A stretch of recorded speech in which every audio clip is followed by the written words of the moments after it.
Coming back once again, Gilbert Morales Tips.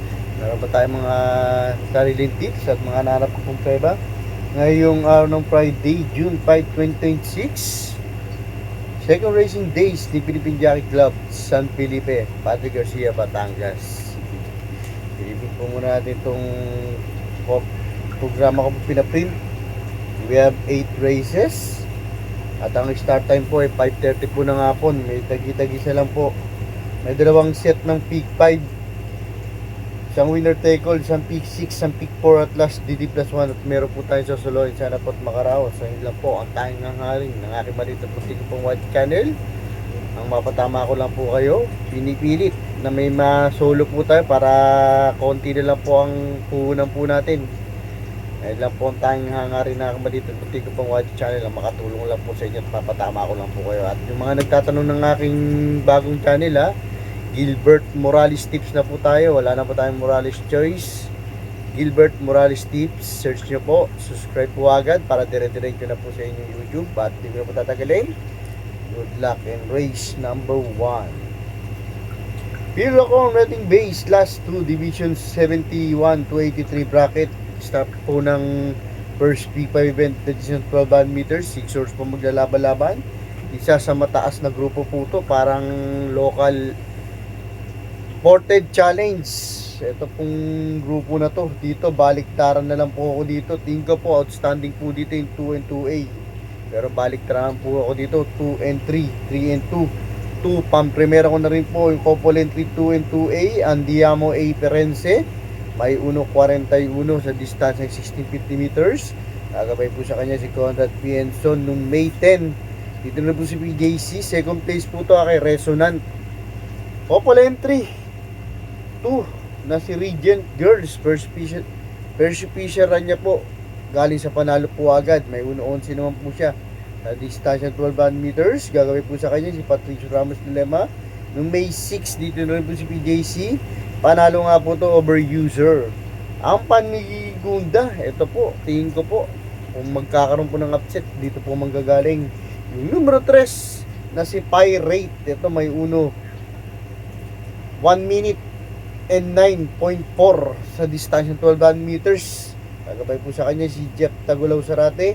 Nung May 22, dito na rin po sa PJC. Panalo po to over Liska and Bianca. Let's move on po tayo sa race.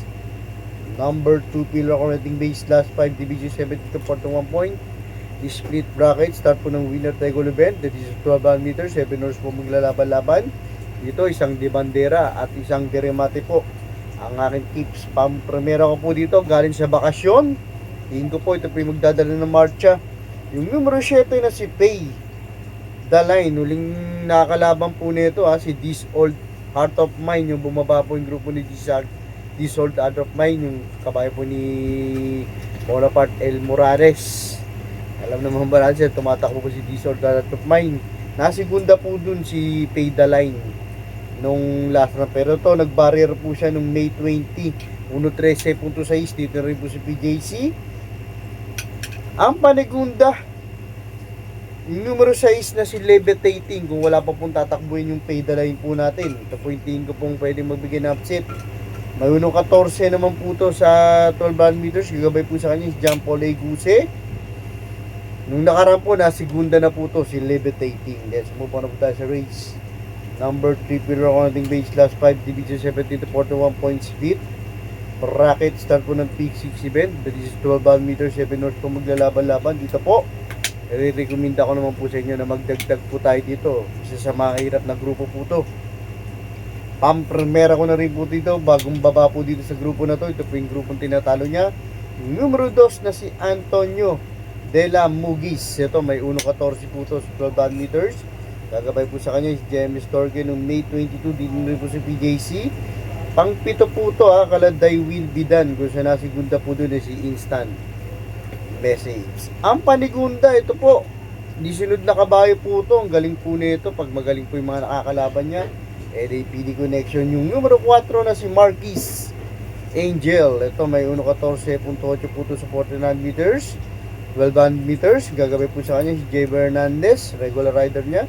Nung May 22, dito rin po si PJC, third place naman po to kay Sultanov. Kung saan natin kuda po doon si Paz Sailing. Let's move on na po tayo sa race number 4. Pillar Counting Base Class 5 Division 72 for the 1 point split bracket. Second set ng peak 5 bet po nito. With a distance of 12 meters, 6 horse po maglalaban-laban. Dito po, andito naman po ang ating 1 for the day ngayong araw ng Friday. Ito, walang patong tik na po. Sobrang baba na po nito. Yung numero 2 na si Central Bank. Ito po, may 1.14.4 po ito. Tingin ko po mag-aumento na po ito si Kabayo. Nagabay po sa kanya si JMS Torque noong May 6. Dito na rin po si PJC. Second place po ito kay Malibubel. Kaya dito po sa race number 4, 1 for the day ngayong araw Friday, numero 2 na si Central Bank. Let's move on po tayo sa race number 5. At bago muna tuloy-tuloy dito po sa akin maliit at butik pong YT channel, yung mga bago or nadaan pa lang po dito po sa akin maliit at butik pong YT channel, Gilbert Morales Tips, subscribe na po agad para hindi na po tayo nagsisearch. Diretso na po agad sa YouTube po yan. Like and share. Okay na po ako dun. Let's move on na po tayo sa race number 5. Pedro Correcting Base Class 5 Division Class 4 for correction. Division 42 to 56 point split bracket. Start po ng peak 4 event. That is 12 meters. 7 horse po maglalaban-laban dito po. Dalawa po ang aking tips. Pampremera ko po dito. Ito, nasigunda na po nung last run. Yung numero 5 na si Concrete Solution. Sa kabilang kararan, di po siya manalo-nalo. Tingin ko po, dito po magaling po to sa PJC. Gagabay po sa kanya, may 1.12 po siya dito po sa PJC. Ang gagabay po sa kanya, si Christian M. Pilapil nung May 16. Dito na rin po sa kabilang kararan sa MMTCI. Second place po siya kay Phil Davern. Inabot lang po siya sa meta dun. Kaya malaki po panalo po nito. Ang panigunda, kung pangit pa po sasalunin ng pampremera natin, tingin ko po ito po yung makakaroon ng magandang upset win. Yung numero 6 na si Meghan Maxine, may 1.13.2 putos 12 meters. Gagabay po sa kanya si Kasulot Gigel El Pano noong April 24. Dito rin po si PJC. 4th place naman po to kay Bad Boy MJ. Lakas ng laban. Nasegunda po dun si Let Your Love and Show. Pero nasigunda na po to kaya malaki rin po panalo.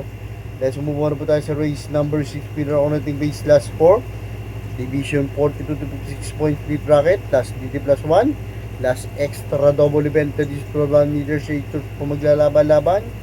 Dito po baliktaran na lang po ako dito.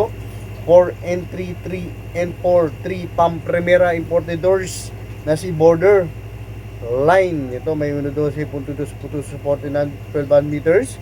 Kagabay po sa kanya si J. Bernandez noong April 25. Dito na po si PJC. 4th place po to sa malakas na laban kala Circle of Love. Siya nasigunda dun si Parish with bronze. Ang paniguda pwede Pampremera. Bagong baba na naman po sa grupo. Yung numero 4 dirimate na si Wild is the win. Ito may 1.10.8 putos 12 meters. Gagabay po sa kanya si PJ A. Guse noong April 8. Dito na po si PJC. Pang-pito naman po to sa malakas na laban kalaro user. Sa nasigunda dun si Zoom. Let's move on na po tayo sa penultimate race. Race number 7 Pedro Counting Base Class 4 Division 42 to 56 point split bracket with a decent 12 meters. 7 horse po maglalaban-laban dito. Dalawa po ang aking tips. Pampremera ko po dito. Yung numero 2, kabayo po ni Sir Raymond Puyat na si Brown Missile. Ito may 1.12.8 putos 12 meters. Gagabay po sa kanya si CB Garganta noong May 6. Dito na rin po si PJC pang-pito po to sa malakas na laban Kela Del Campo. Kung saan nasigunda po dun si Watch Me Now. Bagong baba po siya dito sa grupo na to. Kaya pang-premera ko po siya. Ang panigunda ito galing sa panalo. De Banderang Kabayo, nakapigil pa po nung last run. Tingko po siya pamayamado rito. SC Stock Farm Connection. Yung numero 5 na si Simply Jesse. Ito may 1.13.4 po to sa 12 meters. Gagabay po sa kanya another PJA Guse noong May 22. Dito na rin po si PJC. Panalo po to over importadors na si Seb Rating. Let's move on po tayo sa Lasapala race number 8. Parating ko nga po sinasabi Pamuling karera, mga pandiyado Fortunada na pupusuan niyo po ha, yung isama.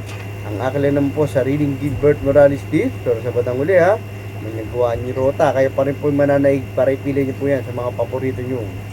OTV dahil sumubukan na po tayo sa last para race number 8 Pedro Accounting Base last 4 division 42 to 56 point speed bracket distance 12 meters.